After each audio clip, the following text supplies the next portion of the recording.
The UFC has had star-studded names in the sport that have made names for themselves and that are largely respected by the MMA fan base due to their dominating performances in the octagon that place them on top of the MMA world at the height of their careers that didn't require trash talk or controversy to reach their goals, such as Georges St Pierre running riot on the welterweight division, becoming a 2-division champion and beating everyone he faced, and Khabib Nurmagomedov displaying performances so dominant that he almost never lost a round in his entire career, retiring undefeated. But then to contrast, there have been fighters through UFC history who have not been as dominant, however they have been just as popular, collecting cult-like fan bases for going against the grain and becoming so famous for their controversial and revolutionary personas that their performances did not even matter. So I'm here to tell you the top 5 most controversial and revolutionary fighters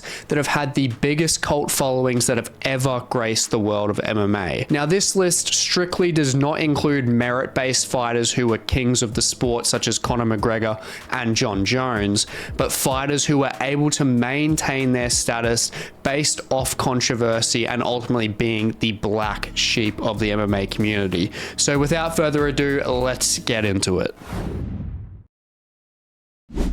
In at number 5, we have Trump's favorite patriotic sidekick, Jorge Masvidal.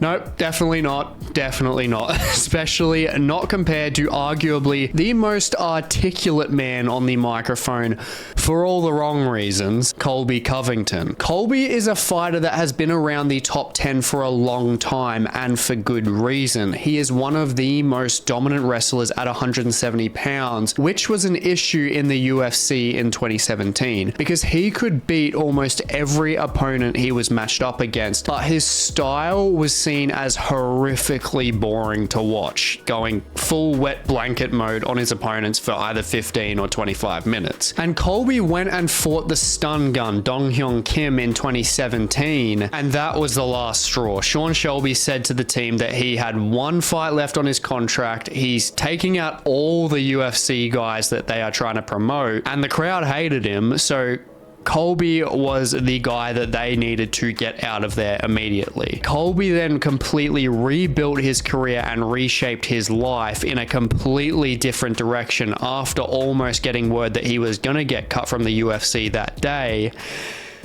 And then came Brazil. Colby, in a single post-fight speech after dominating beloved Brazilian Damian Maia, managed to have a whole country hate him so much that there were concerns for his entire team's safety getting out of the stadium and even the country to an extent. Brazil, you're a dog. All you filthy animals suck. I got one thing to say. Tyrone Woodley, I'm coming for you. If you don't answer the front door, I'm going to knock it in and I'm going to take what's mine. That welterweight belt. This completely kicked off what was Colby's controversial career rampage on the microphone, pretty much going after everyone he came into contact with, which was so outrageous it did nothing but grab people's attention. And in combination, he went down the patriarchal American route of being Donald Trump's #1 fan, did interviews with him and promoted him to an insane extent, and also promoted first responders and that rich American Miami-based lifestyle to really elevate his new persona to a completely new level. Colby pretty much went in on any name that was pointed in his direction, whether he was fighting them or not. He went in on Leon Edwards' deceased father. No, I'm bringing you to 7th layer hell. We'll say what's up to your dad while we're there. Oh! He went in on Usman with his dad being in prison. Everything you broke is your daddy out of prison. Where's that jailbird at? Is he in the building?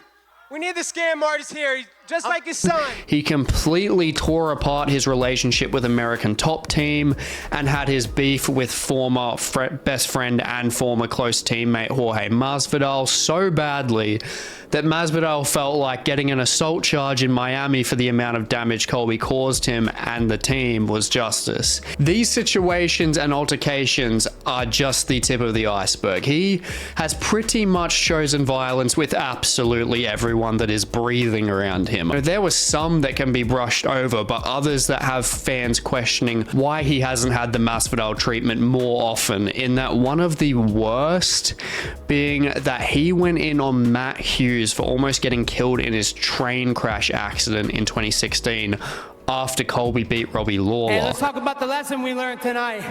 It's a strong lesson that Robbie should have learned from his good buddy Matt Hughes. You stay off the tracks when the train's coming through, Junior. Don't matter if it's a Trump train or the Colby train. Get out the way! Then going on from this into more modern times after his amazing fights with Kamaru Usman, which definitely allowed his stock to survive, he went and labeled Bilal Muhammad a racist, while he has also been labeled a racist himself for comments about Kamaru Usman, ironic. He also called Wonderboy the P word, literally the nicest guy in MMA, for driving his karate students in a van to class. He also got in arguments with Low T City Ortega. He got in arguments with Volkanovski, another one of the nicest guys in MMA. Obviously Ian Gary and his wife going on the whole cuck train, and even Uncle Fester Dana White. Let's go see what Uncle Fester Dana White's doing. He's gambling over here at the Palms. Which way? Where's he at? Dana, what's up, bro? How you doing? How you doing? I just want an explanation why I'm not fighting for the belt this weekend. Stop filming. Come on, bro. Stop filming. I want an explanation. Gambling. You too. And he said that at one point he would smack Dana on the head with the belt if he tried to wrap it around his waist. He said when he beats Kamaru Usman, he says no way he's letting you wrap the belt around him. If you do, he's going to smack you in the head with it. What's your comments on that? Good luck with that. Good luck with that. He's a big mouth idiot. He even said the whole entire Black Zillions team, the rivals of American Top Team at the time when he was in the gym, were all on steroids, and that their owner Glenn Robertson, who died shortly after the ATT vs Black Zillions tough season, was watching down on Kamaru Usman from hell, and that Kamaru Usman was a big reason for his death. Now, not only that, we can keep going. He wound up Dustin Poirier so much that Dustin said he would never fight him in the UFC, and if he did fight him, he would aptly end up in prison for what he was going to do to him. I'll never fight Colby in an octagon where there's finances on the line. If I fight Colby, we're both going to jail. I'm going to jail. I'm not going to fight him in an octagon. So look, ultimately, you can't tell me this guy's trash talk and controversy didn't get him anywhere when he literally got 3 back-to-back championship fights. This is dissing Dana, threatening to assault Dana White, still gets 3 back-to-back championship fights. Clearly, this persona worked. And the fact that he was this polarizing is what allowed that to be so. He brought in the entertainment factor for fight week build-ups better than most people could and have ever been able to do. And now that he's lost to Leon Edwards, who knows what's next, but for as out of line and the insane Trump fanboy that he is, you cannot deny his entertainment factor on the mic will be missed when he is gone. And at number 4, and our blast from the past pick in this list, it's none other than Kimbo Slice. Kimbo Slice is clear on my list because of how revolutionary his transition to MMA was in the era that he was in. Back in the early to mid 2000s, MMA was still seen as a glorified, barbaric street fighting kind of sport. Barely was a sport at that point. And Kimbo Slice was the king of street fighting. He became very famous for his backyard street brawls throughout Miami, Florida, where he allegedly only lost once. We'll never have the stats on that, but ultimately we move, and how popular he was wouldn't actually surprise me. And he was building up that much attention that even the Rolling Stones named him as the king of the web brawlers, as he didn't only draw people in from street fighting itself, but he was a KO specialist within it, so it drew even more fan attention. Right. But most importantly, he turned a dead-end lifestyle in the streets of Miami into a very successful one through his charisma and his fighting style. I mean, he spearheaded an entire culture from the streets and showed them by using that experience and channeling into mixed martial arts, there's a way to make a living. He was the pioneer of transitioning from the backyard brawls into the sport we know and love today. But that transition for Kimbo Slice brought its own controversies, as the sport was trying to change to be as unbarbaric as possible, to, you know, not look like savages in the sport, to really help with the business perspective in making it a true sport that was monetizable, that didn't have these street fighting savages within it, which Kimbo Slice and the street fighting culture were thought to definitely jeopardize that. And looking at the aura he brought to street fighters and MMA fighters alike, being so successful in his transition, he had an amazing aura. I mean, in the 30 odd seasons we've seen of The Ultimate Fighter, for example, no one comes close to the entrance Kimbo Slice had on season 10 of that show. And even though his MMA career was short and he wasn't close to being the champion by any means, he will always be considered an early MMA legend who transitioned a whole community into MMA, whether it be transitioning athletes like his protege Jorge Masvidal. Ponytail, what you think? We'll go 3. Oh, you heard it right there. Warriors, man. Whatever it takes. It's all about this. You gotta love it. Or attracting a whole new wave of fans to the sport.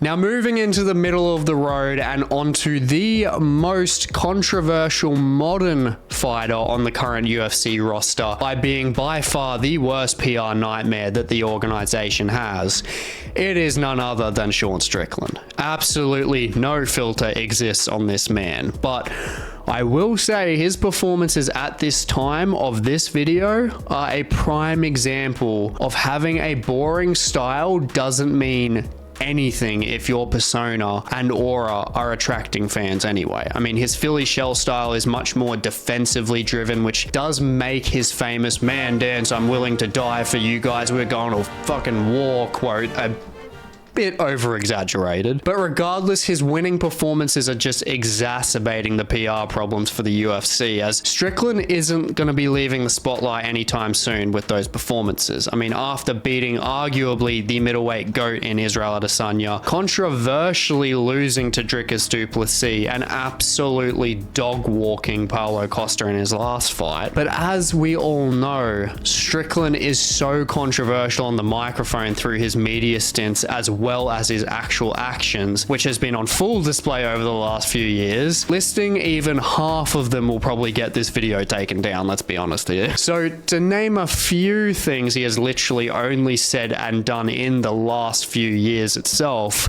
I mean, he's ripped into Pat Barry for grooming Rose Namajunas. He says he wants to take out Dylan Dennis. Probably not the first guy that said that. Pulls out a gun at home and holds a trespasser up at gunpoint. And he has pretty consistent homicidal thoughts too. I mean, he wants to kill people in the ring. He wants to kill people outside of the ring. He literally wants to kill people just looking at them on podcasts. How often do you think about like murder? Oh, 24/7. But Like do you right have now? somebody? But the thing about it is, do you have someone specific? Let me tell you, dude, when you get raised in the level of violence that I got raised in, your brain can't shut it off. Like even you, bro. I look at you, and there's an urge in me to like do a horrible act to you.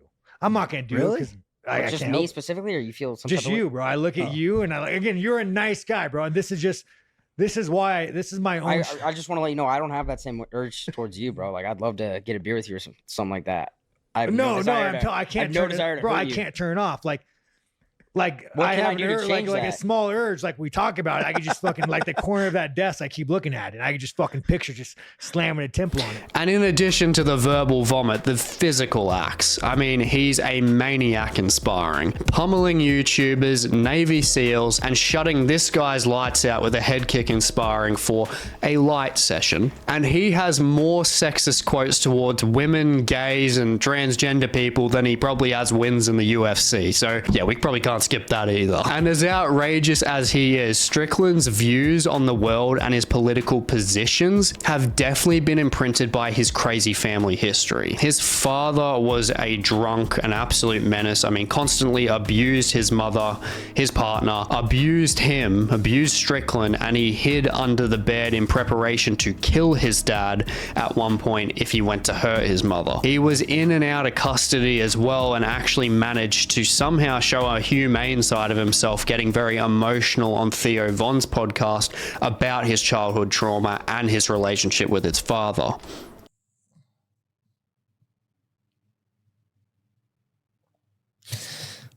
Yeah, when I was a kid, I used to scratch my gum and have a hole in my gum. You know, just from being nervous and stuff? Nah, just anxiety, you know? Yeah, even to this day. Yeah. I mean, the day, dude, like, I'm a grown-ass man.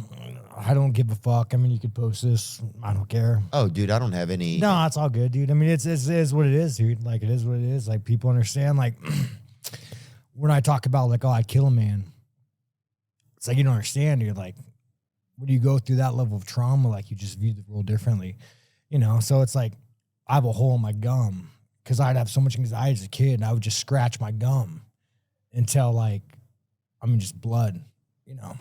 And look, that only just gave more depth to his character. And at the end of the day, Strickland brings a very three-dimensional personality to the sport for almost all the wrong reasons, but it brings all different types of fans screaming for entertainment and carnage. And all this is backed up by being arguably the best middleweight at the moment, but it's all to do with his persona, whether he was the middleweight champion or not. Which ultimately, that non-filtered chaos that some people crave in this sport, Strickland is the guy that can bring it, and he ultimately, to a lot of fans, is a blessing in MMA to really spice things up. So you really gotta give it to him there.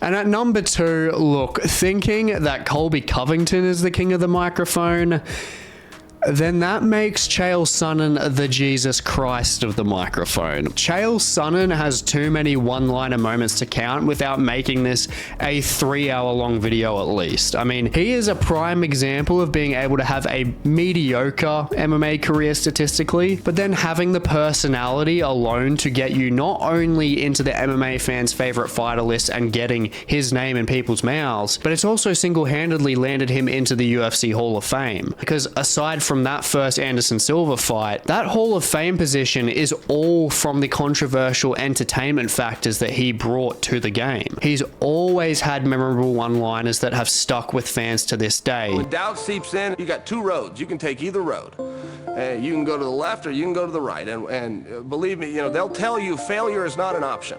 That is ridiculous. Failure is always an option. Failure is the most readily available option at all times, but it's a choice. You can choose to fail, you can choose to succeed. And if we can plant seeds and let him know, move your feet, keep your hands up, stay off the bottom, that is the road to victory. Or self-doubt and negative talk, and that is the road to failure. But failure is always there, and it's okay to recognize that. Remember this, when you're the greatest fighter in the world today, they got a name for you. They don't call you a great fighter, they call you Chael Sonnen. Beat me, if you can. Chael Sonnen, ladies and gentlemen. And along with that, especially with him obviously being undefeated, undisputed, and of course, never lost a round in his life. Well... As far as the first fight, this is the truth. That was a misunderstanding of the rules. And the way I thought it worked was that if you tapped, you lost that round. So I thought what they would do is they go to a judge's decision, they go 4 rounds to 1, and we go home and I'd be the new champion. And if anyone had explained to me that that stops the bout in its entirety, I would not have tapped.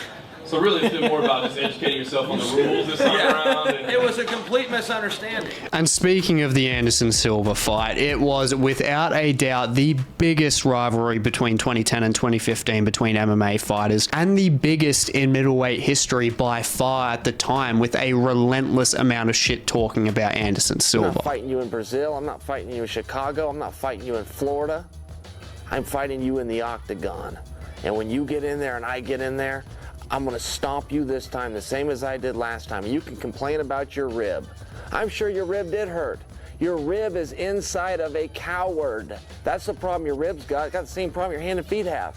They're attached to you, dummy. And that's what really started having fans take Chael Sonnen seriously. He dominated Anderson Silva for the entire fight until he got submitted in the last round by a triangle armbar, which led to Chael being in the headlines in the MMA space even more so, but in true controversial fashion with this list for all the wrong reasons. Chael Sonnen got busted for testing with a testosterone level 16.9 times higher than the average man's, getting him a 1-year suspension, which during the trial he made a sworn testimony that he was approved for TRT by the Nevada State Athletic Commission directly from Keith Kaiser, the executive director, which ended up being false, and he was suspended for 1 year indefinitely. And look, even though he was controversial for failing multiple drug tests, no one actually cared because he made such a career out of talking his way into big fights and will always be known as the pioneer of one-liner promos and getting the fights that he wanted anyway. And he himself elevated the shit-talking game up until McGregor landed on the scene, which basically means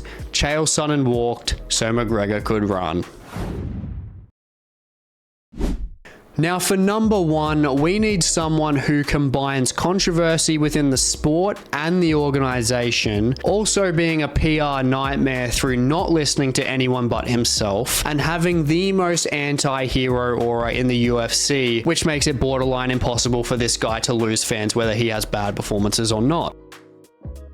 Nate Diaz is the guy to take the number one spot. He may not have had crazy one-liners like Colby, Strickland, and Chael, but his aura in the sport cemented him as the gangster of MMA, and the unorthodox entertainment he brought in the cage was nothing short of entertaining, which only skyrocketed his notoriety. Nate Diaz will always have the longevity in a list like this, as he has some of the coldest pictures in the sport by almost absolutely flooring an 8-fight win streak Leon Edwards, and of course looking like a bloody mess after cutting down the invincibility of the most popular fighter in MMA history in Conor McGregor, simultaneously giving him one of the coldest post-fight speeches in MMA history. You just shook up the world. How's that feel? Hey, I'm not surprised, motherfuckers. And that Conor McGregor arc ultimately just catapulted him into superstardom. And from there, that's where his cult following took off, as he and his team got into multiple scuffles with Conor, Jorge Masvidal, and Jake Paul's teams leading to their respective fights. And it didn't stop there. If you thought the beef with Conor was enough, he got into altercations with Khabib and his team on multiple occasions, and Nate Diaz slapped Khabib in a brawl at UFC 239. So it was safe to say anyone could get it from Nate Diaz. And speaking of all these brawls, he was never alone, because his brother Nick Diaz existed, which just increased his aura and persona twofold, and those two together were completely notorious for getting into brawls both inside and outside the cage with their team. Their scrap pack consisting of big names like Jake Shields, Gilbert Melendez, and a whole army of 209ers out of Stockton. The aura these guys brought was the step-by-step guide to getting a cult-like following, and that was bolstered even more by Nate Diaz's media antics being as big a PR nightmare as bloody Sean Strickland at times. He almost got kicked out of The Ultimate Fighter Season 5 after getting in a fight in the house, but then to rub dirt in Dana's eyes, I mean, he goes and wins the whole entire thing and says he doesn't recommend going into the house. The complete opposite promo that the UFC expected from the guy that won their whole reality show. And to emphasize that, he also got in so many arguments and predicaments with the UFC themselves, leaving press conferences halfway through. He had beef directly with Dana White as well, mainly over finances, and he especially had problems with USADA. And to show in true Nate I don't give a shit Diaz fashion, he started vaping a CBD pen in front of USADA officials at UFC 202's post-fight presser, and live streamed himself getting tested by an official at one point. This man won't get out of my house because I didn't give him enough piss. I pissed all I can, my nigga. and then proceeded to smoke a joint at the UFC 263 press conference because he was getting a little bored, and the crowd went absolutely insane, as you would expect, because he just doesn't give a shit about the testing rules or any rules by any means. So there's without a doubt enough reasoning to confidently say that Nate Diaz has always been MMA's most beloved anti-hero that really just ran his own career the way he chose to. He didn't let anyone dictate his career, and the fans have been behind him every step of the way, even with losses. Losses had absolutely no effect on his popularity or his career. He is literally the only fighter on the roster that could lose 5 fights in a row and people wouldn't give 2 shits, because he's always made his fights memorable and entertaining for all his fans, and was the truest form of a fighter, never letting his career be dictated by someone else. Nate Diaz was the controversial monarch of all time when it came to MMA, and he comfortably takes the #1 spot. Now, if you've enjoyed this video and you want to see more MMA-based content, definitely check out the video I've got here on the screen. Please like, comment, subscribe, and I will catch you in the next one.